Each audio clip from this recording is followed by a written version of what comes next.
Okay, class 9. Now this it's time for theorem.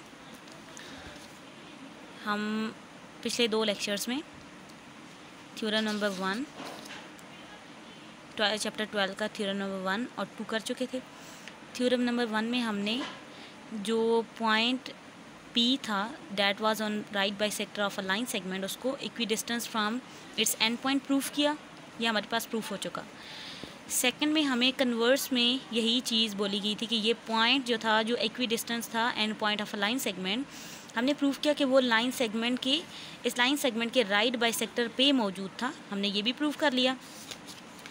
No in this theorem number 3 we have just given a triangle, and on that triangle we have to prove that right bisector of sides of triangle are concurrent mean they passing through same point, और right bisector of sides of triangle हैं तो अगर side B C ले रहे हैं तो इसके ऊपर एक राइट बाइसेक्टर लेना होगा, और अगर हम साइड ए बी ले रहे हैं तो यहाँ पे हमने एक राइट बाइसेक्टर लेना होगा, और हमने चेक करना है कि ये वाला जो राइट बाइसेक्टर है और ये वाला राइट बाइसेक्टर, देखें इसके साथ हमें ये बॉक्स बता रहा है कि यहाँ पे 90 डिग्रीज बना रहा है।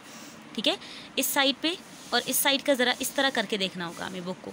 तो इसका देखें ये राइट बाइसेक्टर है, तो ये अगर हमें शो करना है कि ये कंकरेंट है, ये एक ये दोनों जो साइड्स के बाइसेक्टर हैं एक ही पॉइंट पे एक दूसरे को मीट कर रहे हैं या इंटरसेक्ट कर रहे हैं या उससे एक ही पॉइंट से गुजर रहे हैं।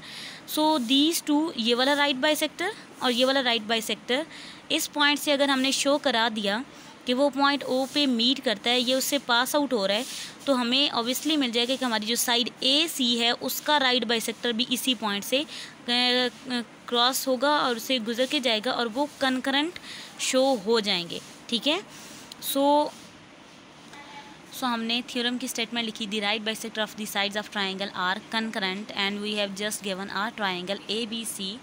सो हमारे गिवन में भी हमारे पास जस्ट आ जाएगा triangle, notation A B C है, ये हमें गिवन में है। ठीक है, उसके बाद हमें प्रूफ क्या करना था कि इसके डायग्राम के अंदर कि right bisector of the sides of triangle are concurrent, कि जो साइड्स ऑफ ट्राइंगल के बाय राइट बाइसेक्टर हैं वो कंकरेंट शो करने हैं हमने।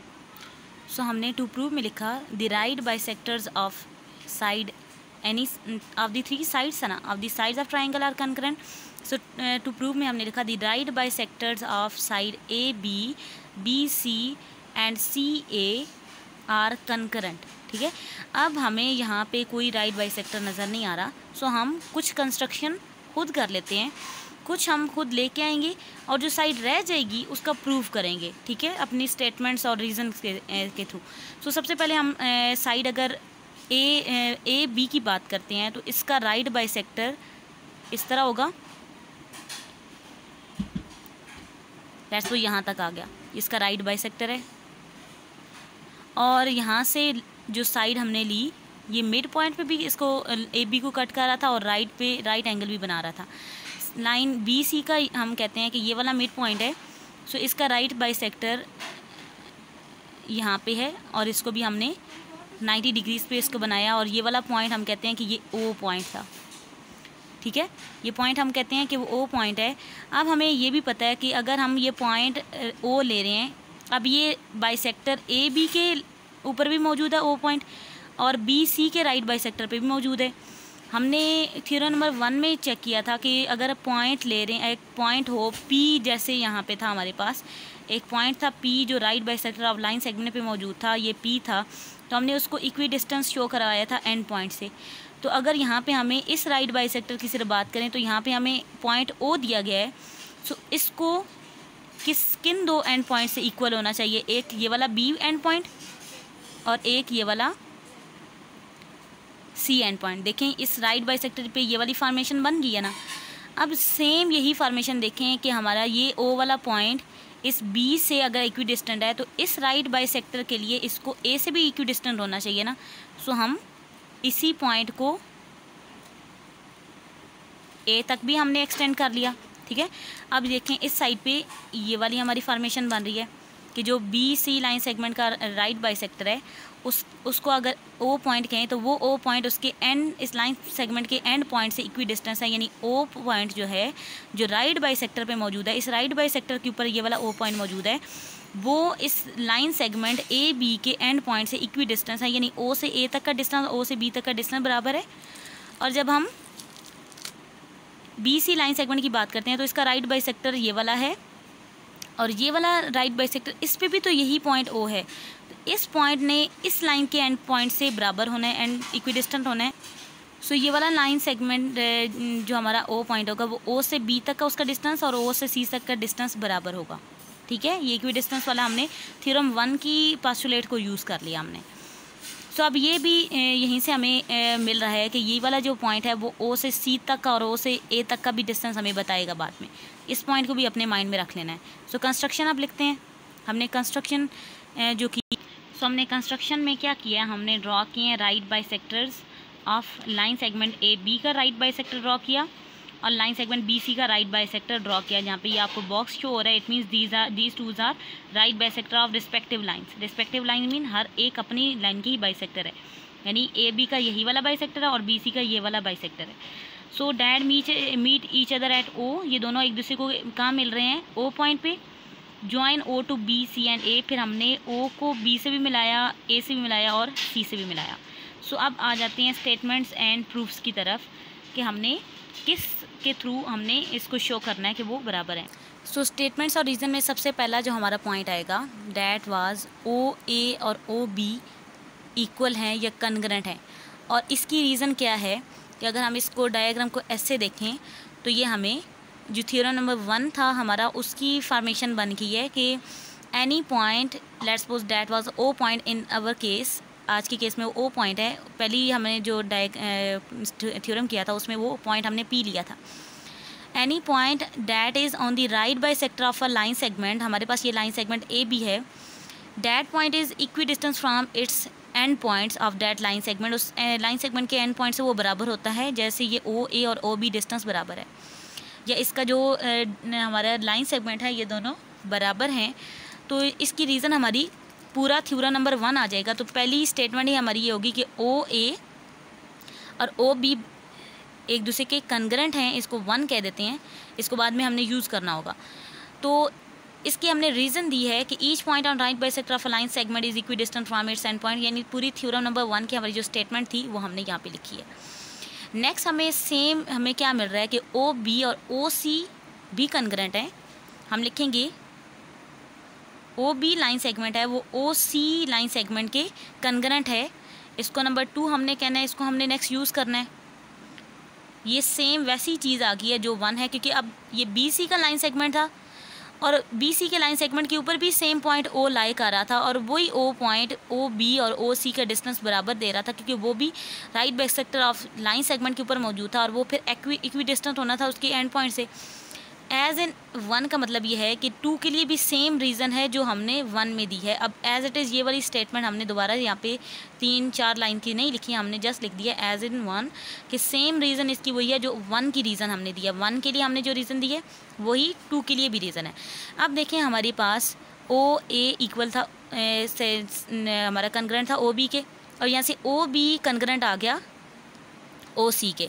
तो देखें हमारे पास इसमें जो साइड हमारी कॉमन आ रही है ओ बी है ना।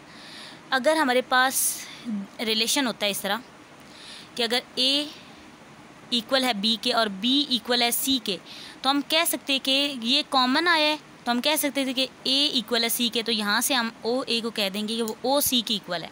ये हमने इन दोनों से डिराइव किया ये रिलेशन कि ओ ए जो है वो कन्ग्रेंट आ जाएगा ओ सी के। ठीक है, इसको नंबर 3 कहते हैं। और ये हमने कहाँ से रिलेशन बनाया है, 1 एंड 2 की मदद से, फ्रॉम 1 एंड 2।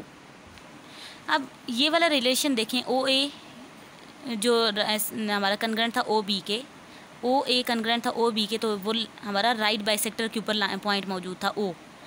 फिर हमने दूसरा जो हमने रिलेशन बनाया ओ बी ओ सी की इक्वल, ओ बी ओ सी की इक्वल, तो इसका मतलब ये था जो पॉइंट ओ था वो राइट बाइसेक्टर पे मौजूद था।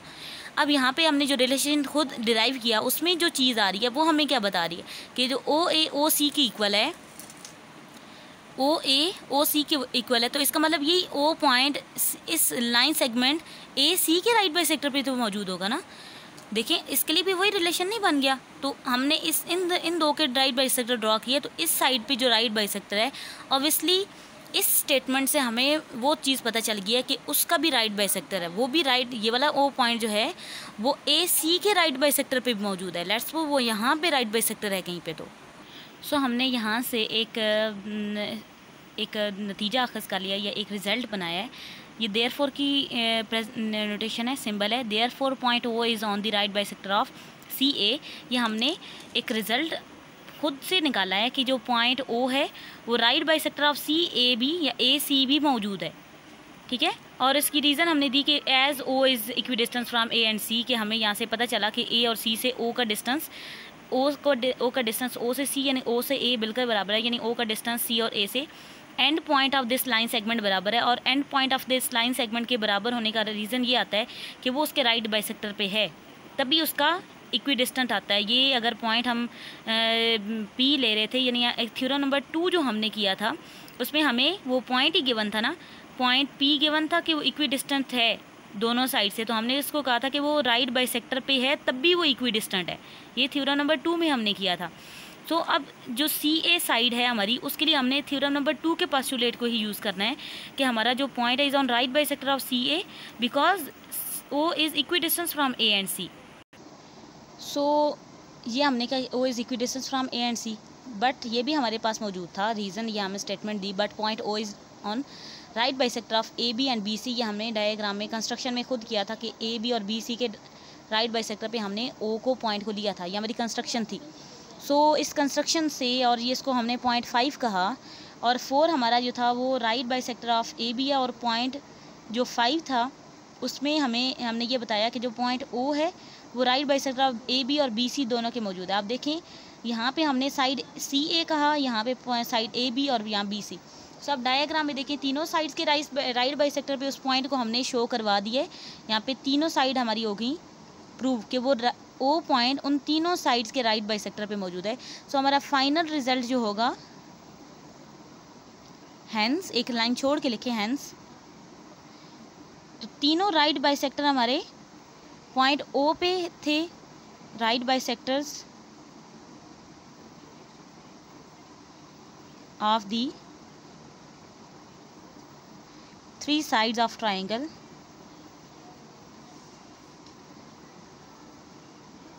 वो तीनों ओ पॉइंट से गुजरे हैं या ओ पॉइंट से पास आउट हुए हैं। देखें ओ को हमने कहा कि वो राइट बाइसेक्टर ऑफ सी ए है, यानी सी ए का राइट बाइसेक्टर भी ओ है, ए बी का भी ओ है और बी सी का भी ओ है, तीनों के एक ही राइट बाइसेक्टर हैं।